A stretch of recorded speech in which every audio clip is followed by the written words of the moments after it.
내일 오전 2025년 마지막 폭탄이 터집니다. BOJ 금리 결정. 이거 잘못 터지면 8월처럼 비트코인 20% 이상 빠질 수 있어요. 근데 저는 이번에 다르게 보고 있습니다. 산타랠리 가능성을 좌지우지할 마지막 데이터, 우리는 어떻게 움직여야 할까요? 오늘 영상에서 전부 말씀드리겠습니다.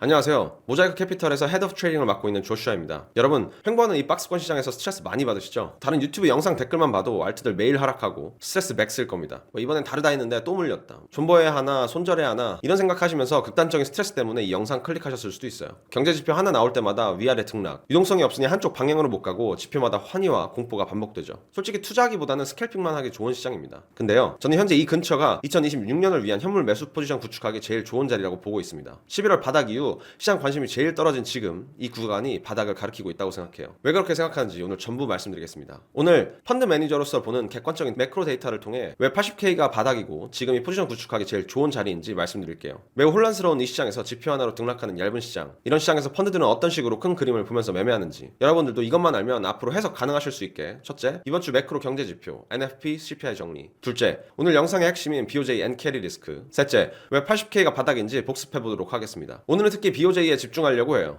대부분 유튜버들은 인상하면 하락, 동결이면 상승 이 정도만 말합니다. 틀린 말은 아닌데 이건 반쪽짜리예요. 오늘은 왜 이번 BOJ가 단순한 금리 결정이 아닌지 30년 만에 처음 일어나는 구조적 변화가 뭔지까지 설명드리겠습니다. 끝까지 보시면 왜 이 지루하고 스트레스 받는 시장에서 지금이 포지셔닝하기 제일 좋은 시점인지 이해하실 겁니다. 지체할 거 없이 바로 가보죠. 이번 주는 데이터들이 아주 많았습니다. 지난 영상들에서 꾸준히 언급한 것처럼 골든위크예요. 펀드들이 제일 눈여겨보는 데이터들이 가득하죠. 먼저 16일 밤에 나온 NFP 데이터. NFP가 뭐냐면요, 미국에서 한 달 동안 일자리가 얼마나 늘었는지 보여주는 숫자입니다. 정식 이름은 Non-Farm Payrolls. 농부, 공무원, 군인은 빼고 계산합니다. 그래서 Non-Farm이에요. NFP 높게 나오면 사람들 많이 뽑네, 경기가 좋네. 낮게 나오면 고용이 안 좋구나. 매번 말씀드리는 것처럼 연준이 인플레이션보다 고용을 우선시하기 때문에 이 데이터를 아주 중요하게 봅니다. 이번 결과요, 고용 64K 증가, 예상치 50K보다 소폭 상회. 실업률 4.6%, 예상치 4.4%보다 안 좋게 나왔어요. 고용이 예상치보다 아주 소폭으로 안 좋게 나와서 1월 금리 인하 확률이 아주 작게 반등했었고 비트코인이 작게 반등했습니다. 만약 높게 나왔다면 단기 하락 가능성이 높았겠지만 추후 금리 인하 가능성이 높다는 뜻이니까 단기 하락 후에 다시 반등을 예상할 수 있었을 겁니다. 정리하면 NFP는 예측치 대비 어떻게 나왔는지가 중요해요. 시장 기대값이 형성되어 있기 때문이죠. 크게 문제되는 수치는 아니었습니다. 두 번째, 18일 저녁 10시 30분 CPI 데이터가 나올 예정입니다. CPI가 뭐냐면요, 물가 성적표예요. 인플레이션을 측정하는 용도죠. 지난달보다 물건값이 얼마나 올랐냐, 라면, 기름, 집세, 병원비, 교통비 같은 사람들이 실제로 쓰는 돈을 모아서 계산한 지표입니다. CPI가 높게 나오면 물가가 안 잡히네, 인플레이션이 심하니 금리 인하는 할 수 없겠구나 하고 시장은 하락할 겁니다. 낮게 나오면 물가가 잘 잡히고 있구나 하면서 금리 인하 가능성이 높아지며 시장의 반등 가능성이 높아지죠. 이번엔 인라인으로 나올 거라고 생각합니다. 예상치랑 거의 비슷하게요. 시장에 큰 충격은 없을 거예요. 만약 매우 높게 나왔다면 시장의 패닉을 유도하면서 하루 이틀 정도는 관망하며 시장의 움직임을 먼저 보시면 됩니다. 괜찮죠? 자, NFP 지나갔습니다. CPI도 지나갔죠? 이제 남은 건 딱 하나입니다. 마지막으로 BOJ 리스크이죠. 이게 올해 마지막 남은 제일 중요한 거시 데이터예요. 많은 분들이 이제서야 엔캐리 트레이드 위험성을 이야기하고 있는데 저는 여기서 한 발 더 나가겠습니다. 왜 이번 BOJ가 단순한 금리 결정이 아닌지 큰 그림부터 보여드릴게요. 일본 10년물 국채 수익률이 지금 1.9%를 넘었습니다. 이게 언제 이유냐면 2008년 6월이에요. 리먼 브라더스가 망하기 직전이죠. 근데 이번엔 상황이 완전히 다릅니다. 2008년은 외부 충격이었습니다. 금융위기가 터지면서 수익률이 올라갔죠. 이번엔 일본이 스스로 선택한 겁니다. 이 차이가 핵심이에요. 30년 동안 일본에서 무슨 일이 있었을까요? 1991년 자산 버블 번개 이후 일본은 30년에 걸친 디플레이션의 늪에 빠졌습니다. 디플레이션이 뭐냐면요, 물가가 계속 떨어지는 거예요. 물가가 떨어지면 좋은 거 아니냐고요? 아닙니다. 내일 사면 더 싸니까 오늘 안 삽니다. 소비가 안 되니까 경제가 안 돌아가죠. 그래서 일본은행은 1990년에 금리를 거의 0%까지 내렸습니다. 그래도 안 되니까 마이너스 금리로 떨어지는 해도 늘어나게 됩니다. 은행에 돈 맡기면 이자를 주는 게 아니라 오히려 돈을 떼가는 거예요.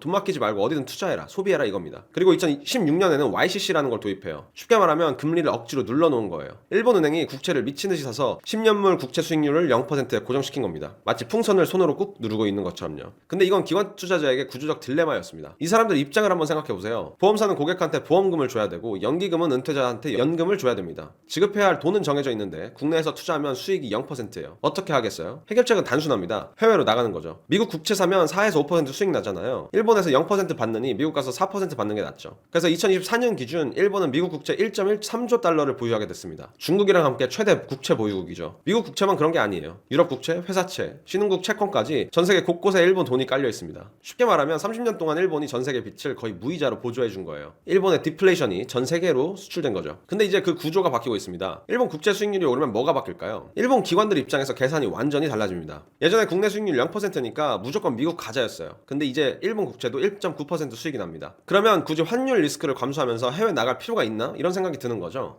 2025년 들어서 페드가 금리를 여러 차례 인하했습니다. 환율 리스크가 낮아졌죠. 결과적으로 올해 1월부터 10월까지 일본 기관들의 해외 채권 구매가 작년 전체를 초과할 정도로 늘어났어요. 근데 여기서 반전이 있습니다. JGB 수익률이 계속 오르면 어떻게 될까요? JGB가 뭐냐면요, 일본 국채예요. Japanese Government Bond. 지금 1.96%, 17년 만에 최고치를 근접했습니다. 국내 자산의 상대적 매력이 점점 높아지고 있는 거죠. JGB 수익률이 1 베이시스 포인트, 그러니까 0.01% 오를 때마다 해외 투자할 인센티브는 줄고 국내에 남아있을 이유가 생기는 거예요. 중요한 건 이게 일시적인 현상이 아니라는 겁니다. 30년 저금리 시대를 지배해온 구조적 계산식 자체가 바뀌는 거죠. 장기적으로 보면 일본 투자자들이 해외 비중을 줄이고 자금을 본국으로 되돌리는 압력이 생길 수 있습니다. 그래서 비트코인이랑 뭔 상관이냐? 여기서 엔캐리 트레이드가 나옵니다. 엔캐리가 뭐냐면요, 20년 넘게 써온 전략인데 엄청 단순해요. 금리 0%인 엔화를 빌립니다. 공짜로 빌리는 거나 마찬가지죠. 그 돈으로 수익을 나는 자산에 투자해요. 미국 주식, 신흥국 채권, 하이힐드 본드, 심지어 비트코인까지. 금리 차만큼 그냥 먹는 거예요. 이 전략 규모가 얼마냐면요, 보수적으로 잡아도 1조 달러 이상입니다. 근데 일본 금리가 오르면 엔화 빌리는 비용이 올라가니까 이 전략이 불리해져요. 그러면 포지션을 청산해야 되고, 청산하면 뭐가 빠지겠습니까? 전세계 위험 자산이 같이 빠집니다. 주식, 채권, 크립토 전부요. 기억나시죠? 2024년 8월 BOJ가 깜짝 인상하고 엔화가 몇 주 만에 13% 급등했습니다. 그때 글로벌 시장이 폭락했습니다.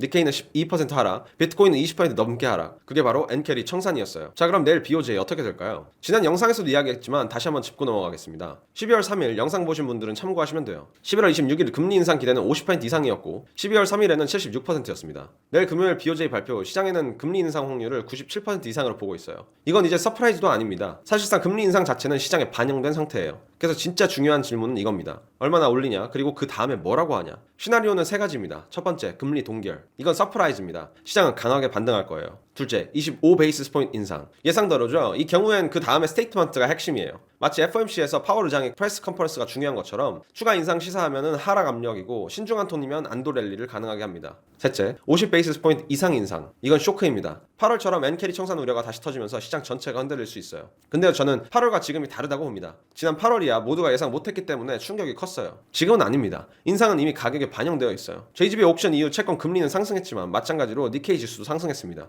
그리고 중요하게도 엔화의 강세가 이루어지고 있죠. 시장은 일본이 다시 정상적인 금리 사이클로 돌아왔다고 해석하는 분위기고, 신용도 이슈나 엔캐리 청산 리스크는 점점 희석되고 있습니다. 실시간으로 스테이트먼트 확인하고 싶으신 분들은 제 고정 댓글에 있는 텔레그램 들어오시면 됩니다. 구독도 눌러주시면 감사하고요. 괜찮죠? 자, 마지막으로 왜 80K가 저점인지 지난 영상에서 이야기한 핵심 데이터들만 빠르게 짚고 넘어가겠습니다. 첫 번째, 옵션 시장. 80K 구간에서 25 델타 스큐 값이 2023년 이후 최고 수준으로 튀었습니다. 델타 스큐가 뭐냐면 쉽게 말하면 하락 보험료가 얼마나 비싸졌는지 보여주는 지표예요. 이 수치가 극단적으로 높다는 건 시장 참여자들이 하락 보험에 미친 듯이 돈을 쏟아부었다는 겁니다. 말 그대로 패닉 상태였죠. 근데 패닉이 극에 달했을 때가 어떤 때죠? 역설적으로 바닥 신호입니다. 동시에 IB 거래량도 역대 최고 수준이었고, 콜옵션 거래도 최대치를 기록했어요. 이건 전형적인 손바뀜 구간이에요. 두 번째, 공포 탐욕 지수. 공포 탐욕 지수가 10 이하로 떨어졌을 때 비트코인이 어떻게 움직였는지 2018년부터 통계냈습니다. 14번의 극단적 공포 구간 중 대부분 단기 반등했어요. 15일 후 평균 수익률은 플러스 7%, 30일 후 플러스 10%, 180일 후 플러스 33%입니다. 물론 예외가 있긴 해요. 2022년 루나 사태, 3AC 붕괴 때는 마이너스가 나왔습니다.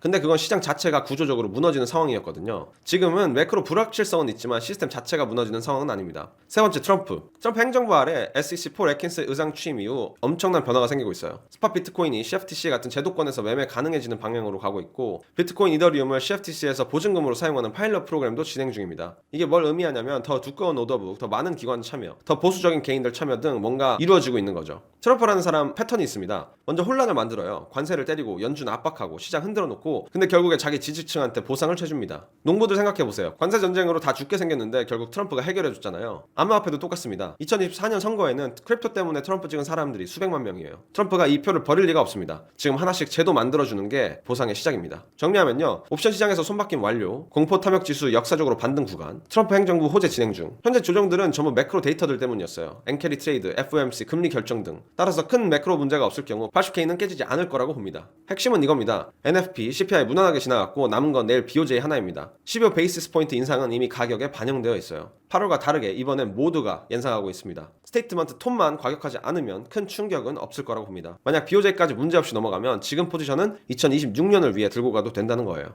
유동성이 돌아오는 1월 5일 이후에는 분명 시장의 바닥을 확인한 이후 랠리가 있을 거라고 봅니다. 내일 BOJ 발표 직후 텔레그램에서 실시간 해석 올리겠습니다. 영상에서 80K 바닥에 대한 이야기를 꾸준히 했는데 어떻게 생각하시나요? 투자할 타이밍이라고 보시나요? 아니면 뭐가 무서우신가요? 여러분의 의견 댓글로 달아주시면 앞으로 24시간 동안은 달린 댓글은 전부 답글 달아드리겠습니다. 구독 안 하시면 타이밍 놓치세요. 다음 영상에서 뵙겠습니다. 조슈아였습니다.